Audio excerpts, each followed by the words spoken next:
All right, to fold the paper to get ready for the Kindergarten Art Museum, you want to make sure the paper is going landscape. And you're going to take the top, line it up with the bottom, and make a nice sharp crease at the top.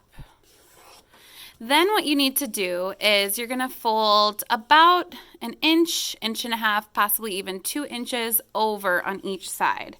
So about that far, looks a little bit more like an inch and a half.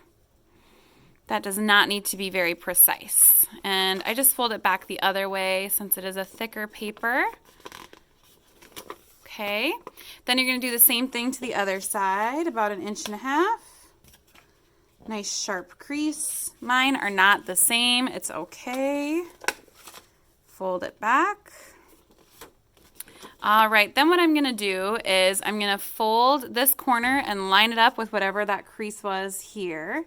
So fold, crease that triangle, fold it back this way, and crease that triangle. And I'm going to do the same thing on this side. Fold, and again, you want it to line up with that original crease. And create a crease here. And another one that goes back this way.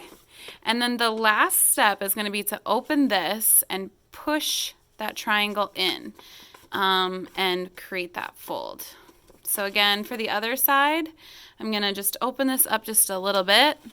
I push that triangle piece down so it goes inside and fold. So now it kind of looks like a little house and they'll be able to stand up on their own. And that's all there is to it. Thanks.